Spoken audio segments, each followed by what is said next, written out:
I think we are finally live on YouTube for the weekly episode of iSpeculate.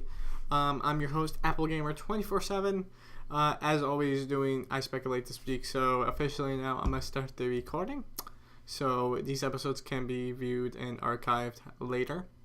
So this is iSpeculate episode 2. There's a lot of big Apple stuff to talk about, and without any further ado, let's get ourselves situated for the, so let me minimize Wirecast. Let's minimize this, and actually I kind of need that up, so I'm gonna move this over here, So anyway, we're gonna get ready to start. So let me just bring the cameras in.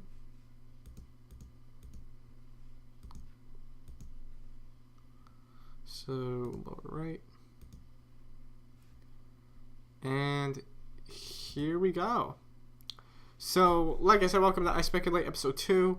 A lot of big things to talk about, so let's get started. So the first thing is, the most obvious thing, is that I was right last week that Apple was going to announce an event for September 10th, and that event has finally been confirmed by this lovely invitation that you see right in front of you. It says Apple has issued invitations for the December 10th media event. It says this should brighten everyone's day, and by the looks of it, and by the invitation, it did brighten up my day because I was right, and it was just cool to see a new Apple event happen. So let's read into this story just a little bit further. It says Apple has just sent out invitations for its September 10th media event. The company is expected to unveil the next iPhone. We kind of knew that. The event will start at 10 a.m. Pacific time, just like always. And this is a little bit weird. This never really usually happens at an iPhone event. It happened with the 4S event, but it didn't happen with the 5. This event is going to be held at its auditorium in its Cupertino headquarters in Cupertino, California, obviously. And its tagline reads that this should brighten everyone's day. And then it goes into things that says, this is what's going to announce the 5C, the iPhone 5S, basic stuff like that. But what I usually like to do with the Apple event invitations is I like to examine this whole invitation just to give me an idea of what is going to be announced. And by the looks of this invitation, I have a few different possibilities. One is we're going to have the cheaper iPhone 5C, but in these colors. These colors will be the options for it. So as you see, we got a red one, a white one, a blue one, a purple one, a green one, different colors here. So this could tell us that the iPhone 5C is going to be coming out next week. It also can mean a few other things. This color right here, I'm going to zoom in on it so you guys can get just a little bit of detail. It's the one that my mouse is on. This could tell me right here that the iPhone 5S will come in multiple colors. I know this is kind of different, but this is kind of telling me that this will be a gold version. There might be a blue version. So they could be just an iPhone 5S, but they're going to surprise us and say we are going to put an iPhone 5S in many different colors. So that's kind of where I'm getting to it. This should brighten everybody's day. I'm guessing it has something to do with color and something to do with iOS 7. Maybe there's something to do that's brighter about iOS 7 that we haven't seen at WWDC.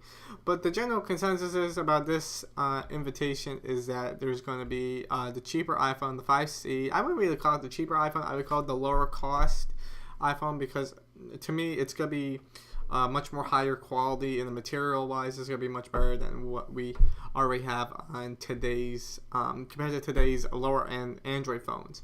So this is kind of confirming that they're going to announce a different colored iPhone but with many different color options. So just reading into the comments, everybody's trying to figure out is ready. There's some funny comments on here.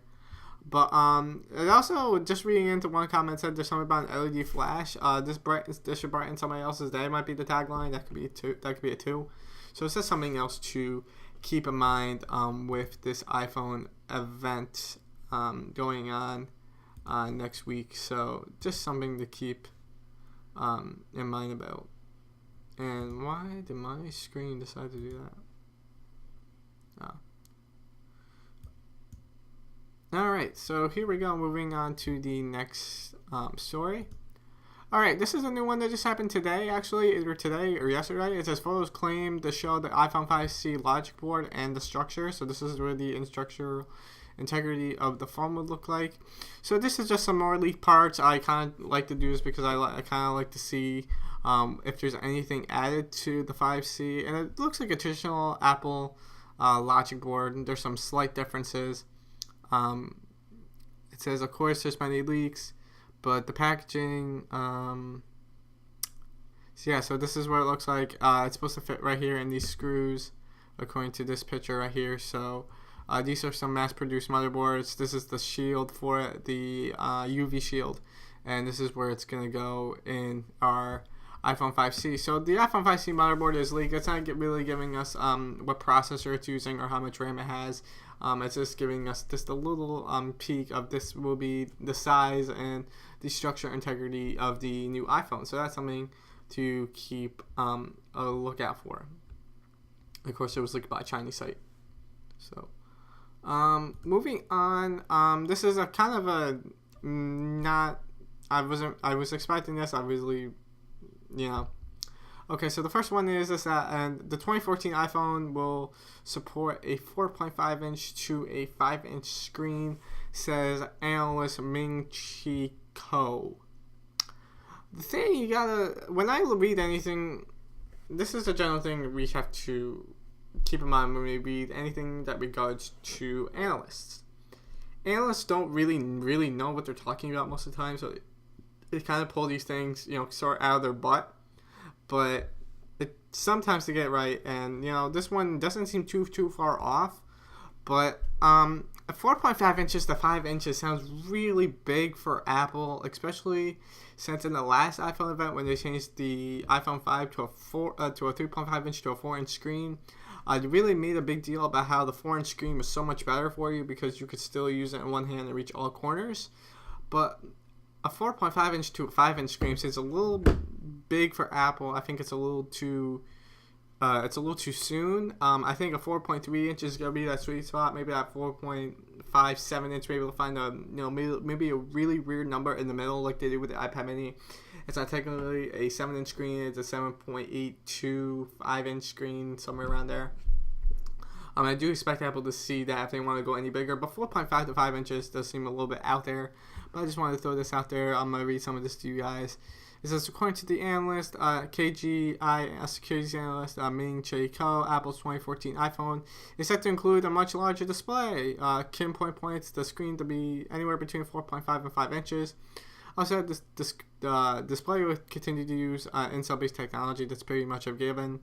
And overall, this allows Apple to install thinner displays. That means a swivel of thinner phones. And then it says today's claim is not surprising because the Wall Street Journal did post something the other day, or I read something the other day that says they are experimenting with bigger screen sizes beyond the normal 4-inch, somewhere between 4.7 inch to the 6-inch screen, so showing a phablet type phone. But I don't expect Apple to make a phablet. I really do think the max they're going to go is 4.3, or if they're going to go any higher, it would be some weird number in the middle. That's what I'm thinking. And the other thing is, too, is I'm just reading this now, sorry for the first time, but they're saying that the new iPad for 2014 is going to have a 13-inch display.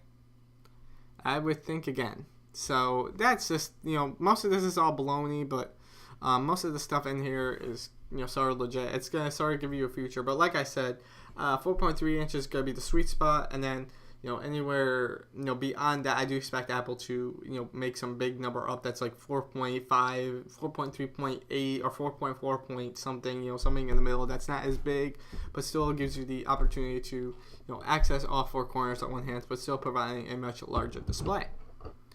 So that is that. So let me just check the comments for a little bit. Let me just see if how everything's going. If people can actually see me and hear me. Of course, this is an advertisement. Come on.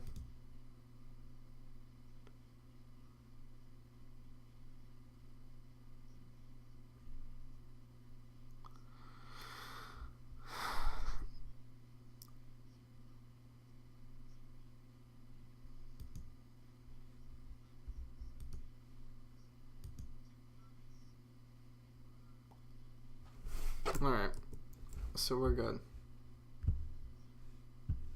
No comments, but we're doing just fine. All right. So yeah. So going on. These are some really quick stories. So I guess if I seem rushing today, I just have a lot more. I have a lot of videos to edit. I have a lot more videos to edit, so I'm gonna try to slow it down a little bit. But moving on, this is a new one that I just thought it was. Oh, it'd be nice if I threw my screen up. Yeah. So here we go. This one I just decided to throw in here because I just thought it was really cool. I know a few friends that are DJs, and this one is right up their alley, so I thought this might be something interesting to them. I actually sent it to my one friend, and he was he thought this was really cool, and he said if he had an iPad, or if he was he's looking to get one, but he says he would think about this as an option for like a portable DJ set, because personally I think the iPads are a pretty cool music making device, and it's small enough that it's not as a laptop, but it's so powerful with the apps and stuff, and you can really get in there with the multi-touch. So I really do think the iPad is also not a good content consumption device, but I do think it's a really nice content creation device after you learn how to use the apps. But if you're doing live streams or YouTube videos like this, obviously 27-inch iMac or some type of Mac or PC is going to be needed. So yeah, so the title of this one is hands-on with the iPad DJ controllers from Philips and Pioneer IFA 2013. This is a video. I'm not gonna play the video for you guys because I don't want to get in trouble because it's not my video, and I haven't asked Notify Mac if I can play this video during my show. But yeah, you guys can. I'll put the link for it down in the description like I always do, and you guys can view it for yourself. So anyway, let's see here.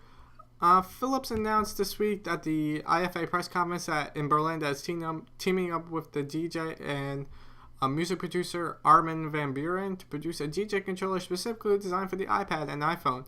It's certainly the first time the first controller is designed for the market of iOS devices.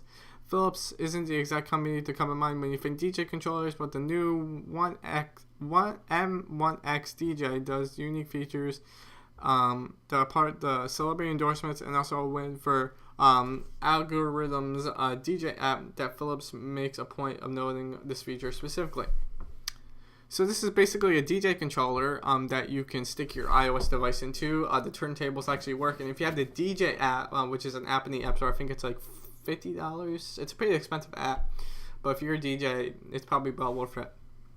What it does, it allows you to mix music right there using those turntables. I guess all the knobs work, and it's like key commanded, especially with the app. It seems really, really nice. My friend says that who's a DJ, that Philips and Pioneer are the good brands for. They're not the best brands to use for DJ turntables, but they're pretty good. My friend has a Pioneer deck that he uses with his MacBook Pro, and it sounds really good. I really don't have anything bad to say about DJ tables because I don't use one.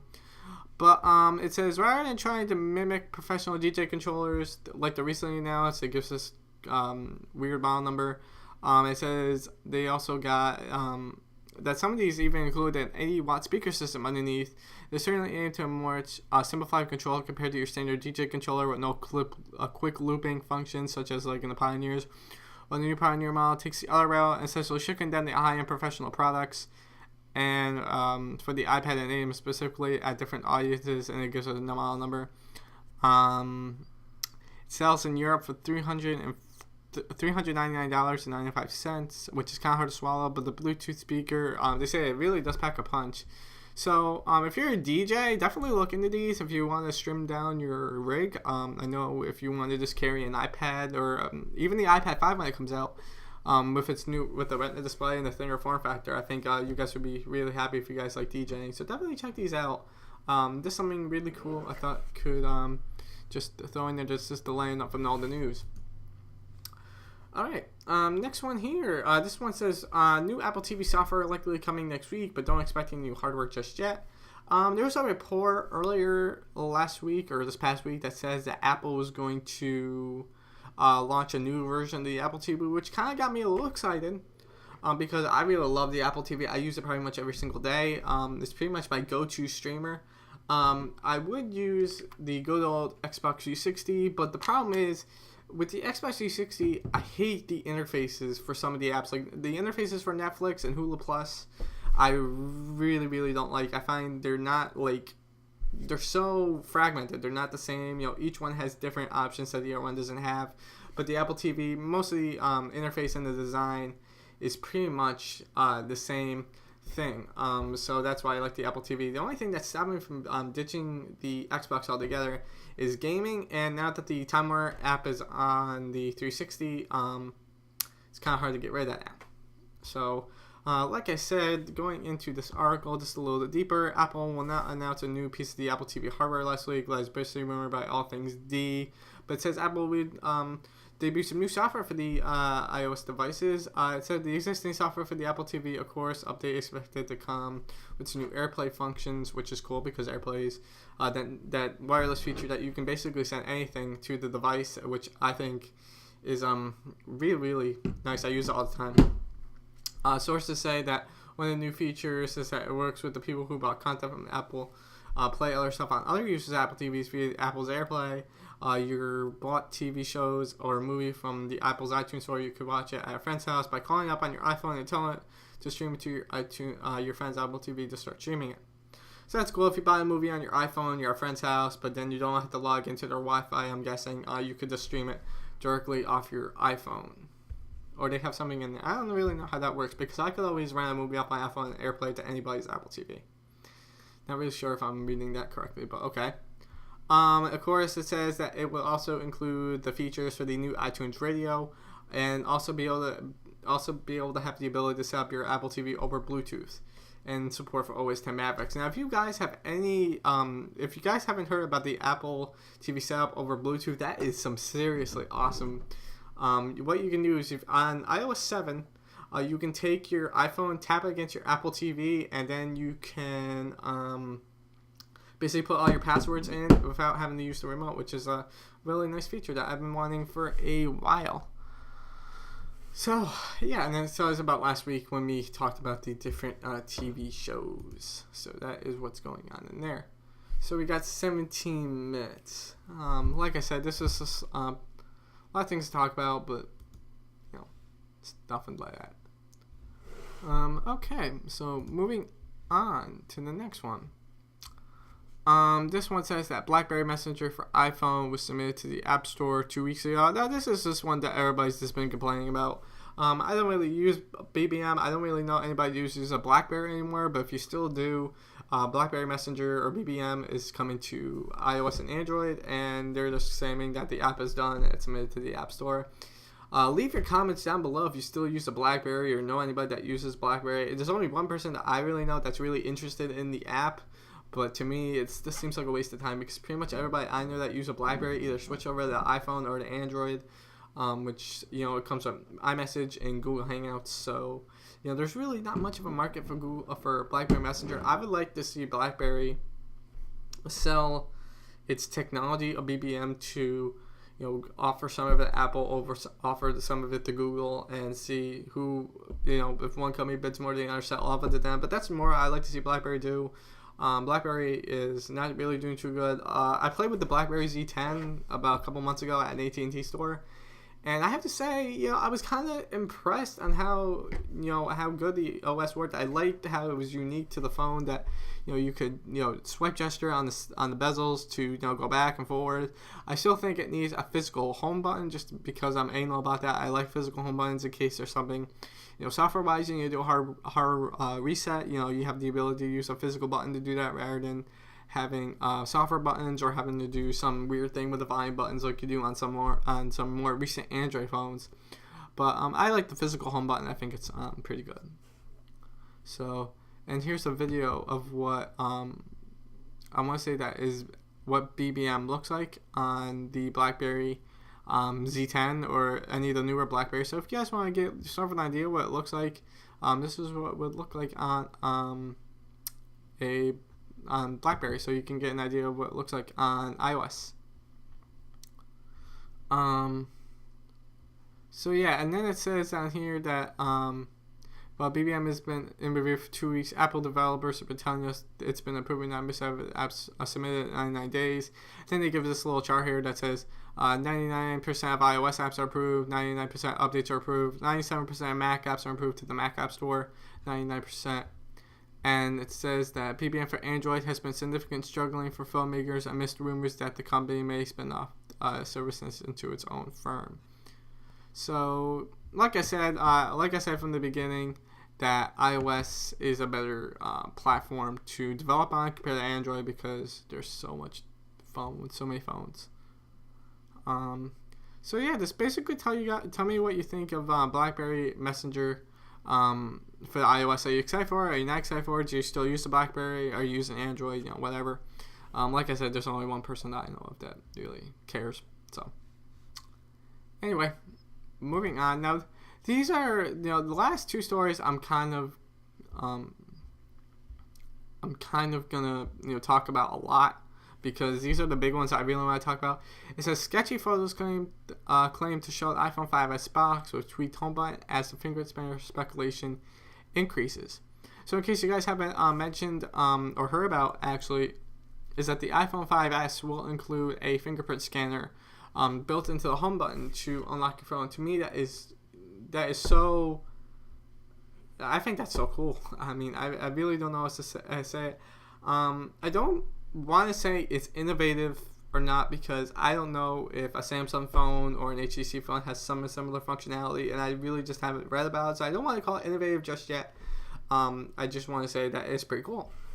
So basically, how the technology works for those that don't really know, I'm kind of gonna demonstrate it with my iPhone 5 just to give you guys sort of like what it would do. Built on the home button of the iPhone 5, you guys probably can't really see it too well, but if you have an iPhone, take it out. Look at the home button, and instead of having like a solid ring, a black ring underneath it, there's gonna be a metal band, and what that metal band is gonna be, it's probably gonna be its fingerprint sensor. So basically, what you do is probably when you set up iOS for the first time, or if you buy one of these in the future, you're probably gonna have to reset it, so the fingerprint scanner is not gonna work. But basically, what you do is you take your thumb, presumably, and you hold it over so it reaches your thumb, and it's gonna store that thumbprint reading as data. And as soon as you put your thumbprint over it as a measure of security, as soon as you do that, instead of slide to unlock, it might be press to unlock, or it might still say slide to unlock, but you can have the option to use your finger. So presumably, what I'm thinking is that you place your thumbprint.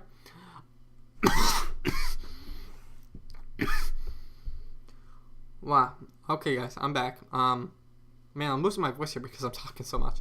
But anyway, presumably you take your thumb and you would place it over it. It would read it. I don't really expect any lights to happen. I just, maybe a little thing on the screen, but a couple dots, maybe 1, 2, maybe 4 dots, and if it matches all 4 dots, maybe it reaches your finger right. So it's gonna unlock your phone. So I say that's pretty cool. If you're in a hurry, it might work. So basically, that's how it's gonna work. And according to the pictures that I have here on my screen, it says that it's presumably something's gonna be like that. There's gonna be a metal band. You guys really can't see it too well in these pictures, but you probably can see it in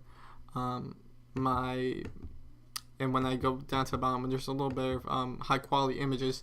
But as you can see, there is a little ring around the home button, which presumably is going to be the scanner. Now, I'm not sure if they're going to change the glass on the front of the phone to sapphire crystal, because to me, if you were to shatter the screen or you drop your phone and the screen shatters, the fingerprint sensor is going to become useless, or is it going to be its own little piece of glass built into the bottom of the phone? That's something we had to see maybe once we get a iFixit teardown. So this is something that you might want to do. Another thing that's also weird to me is that I don't really think this is official, because Apple usually does the white box for the S products. That's essentially the same thing for the 4S, but I'm not really too sure. I'm not going to rule it out, but I'm thinking somebody made this at home, but the images right here, I think are legit, but I don't think the box are. The actual box is, because I think the S, it doesn't follow that thinner font like iPhone has on it, so it kind of just doesn't look right to me. So Then there's also some rumors of the iPhone 5C packages, and I told you guys about that. And there's just a video from Twit. If you want to watch this video is in the description. So here's a mock-up. As you can see, there is a little sensor, presumably the size of a thumb. All you do is stick your thumb on there, and it reads it, and it should unlock your phone. There's been some things.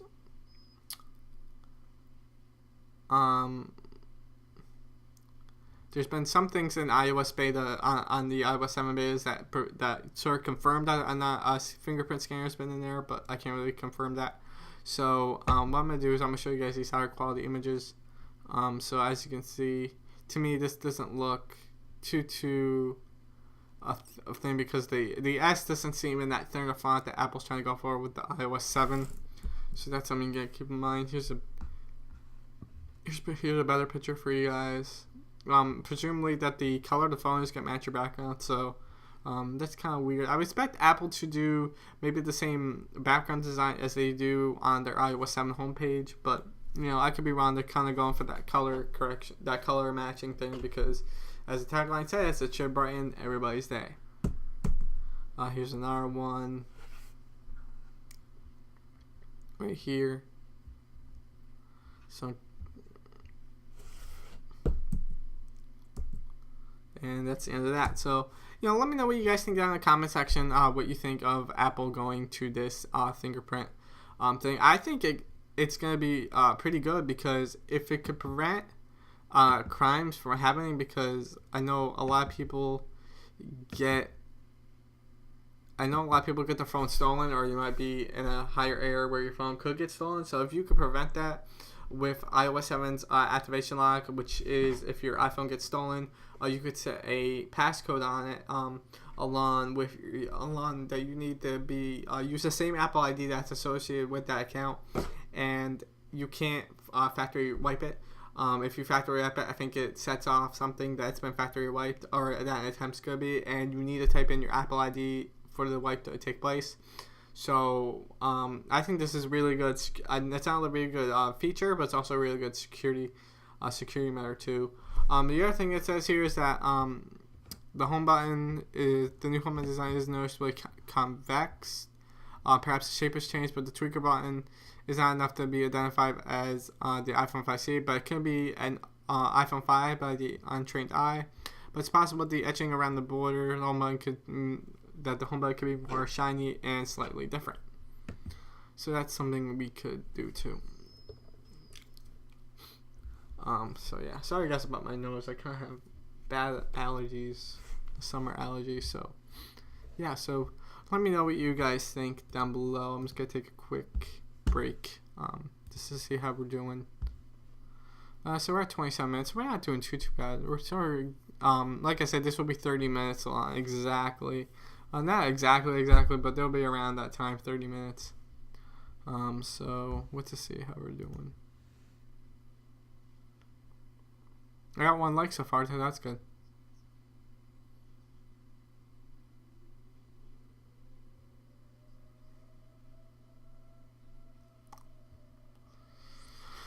So yeah, so we're doing good. So if anybody has any questions that they want to throw out there in the comment or in the comments, you could definitely just let me know. I'll happy to answer them like I did last week. That was really cool that I got a question last week.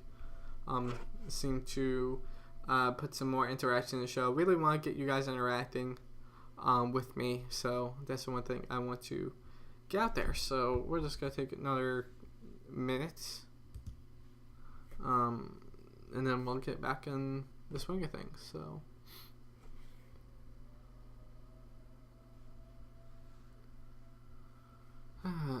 okay, all right, so that's done. All right, so let's get moving on with the last story here. So this one is about OS 10 Mavericks. I really haven't talked about Mavericks too much because I thought it was going to do really well, but it seems that it's going to be delayed for a little bit, and I understand why. I know a lot of people are going to complain about it since it should have been out in September, but according to this, it says on the screen that Apple's OS 10 Mavericks release planned for the end of October, which is fine with me because a lot of people don't seem to realize, especially people who have been writing tech, blogs, or they've been running for technology for so many years, is that when a company changes their software so dramatically, the legacy software that they already have might take the back burner. And I'm not necessarily saying that that's a bad thing. I think that's a good thing because they want their new software to work. And in Apple's case, iOS 7 is the future. Is pretty much the future of Apple. I think Apple has a lot going for iOS 7. I think it's a really big departure for the traditional user. I think the traditional user is going to be surprised when they see iOS 7 because it's going to be so vastly different. Not vastly different functionality wise, but different wise cosmetically. I think the big thing is going to be cosmetics, because I think the big thing that people have gotten so used to knowing how to use these products is because of how they look. When they see the iPad and the iPhone, the operating systems are exactly the same, just the screen size is a little bit different. So the functionality is still there, but the design is kind of different. So I think Apple wants to make sure that iOS 7 is new, but also very similar to the user.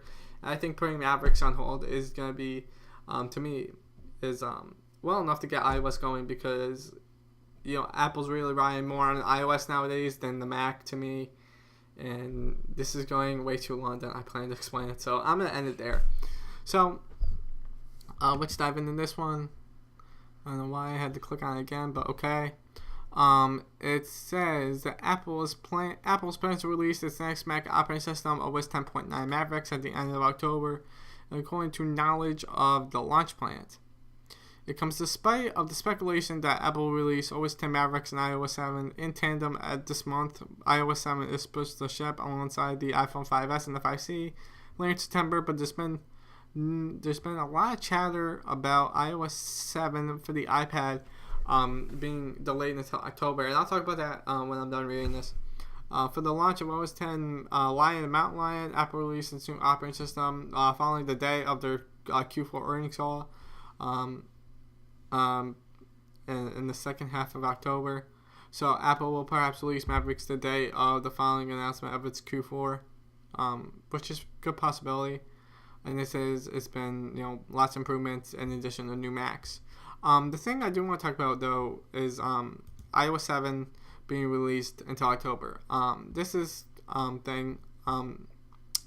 So we talked about the gold iPhone last week. Let's get to the iPad. Let me just find it here. I don't want to waste you guys' time. Okay. This is probably where it's gonna get in. This next couple paragraphs. I'm gonna just read this. It says, of course, with all moves by Apple, hardware is only one slice of the story to go along with both their home button and color buttons. We are told that the versions of the iPad of iOS 7, the iOS 7 iPad versions, are lagging behind. Many developers have noticed that iOS 7 builds for the iPad feel unstable and unreliable compared to the iPhone optimized versions. The reasons that we know before is that Apple started iOS 7 for the iPhone prior to doing iOS 7 for the tablet, and perhaps this is proof. Apple did not ship a version of iOS 7 beta for the iPad until 2 weeks after the initial iPhone iOS 7 beta. A similar situation. Sorry guys, I'm dying over here. The similar situation is potentially the same for the iOS 7 launch. iOS 7.0 is live for the iPhone and 5S. Perhaps Apple's holding out for iOS 7.0.1 for iOS 7. So yeah, I haven't really played with iOS 7 for the iPad, but I think iOS was probably made for the iPad. iOS 6, iOS 5, remember, for the iPad with that skeuomorphism. I think it's kind of hard. I've seen a few other videos of people using the iOS 7 version of the iPad, and they say the stock apps are just blown up iPhone apps.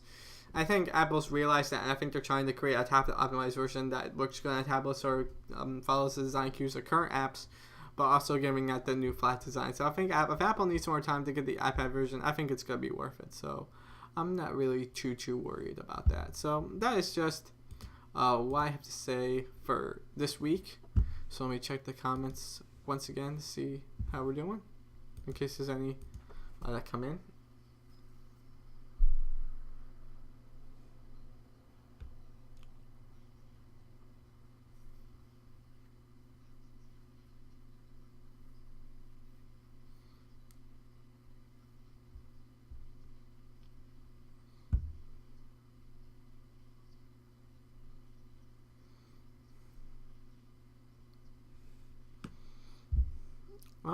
great. So nothing seems to be coming in. So yeah, thanks guys for watching. This has been iSpeculate episode 2, and I will see you guys next Saturday. I think the time for iSpeculate has been officially Saturday, unless something changes. The good thing to know, if you guys want to know when iSpeculate is going to happen, is to follow me on Twitter. The link is down below, I believe, or you can go to my website and and there's a link to my Twitter right there, so you guys can follow me right there, and you can know when I'm streaming and when I'm not. So anyway, guys, thanks for watching. Sorry about me dying and rushing through this episode. I just have a lot of editing to do, which I'm going to start on now because I have a lot of videos planned for the week. I think you guys are going to like it, and I'll see you guys in the next video. So see ya.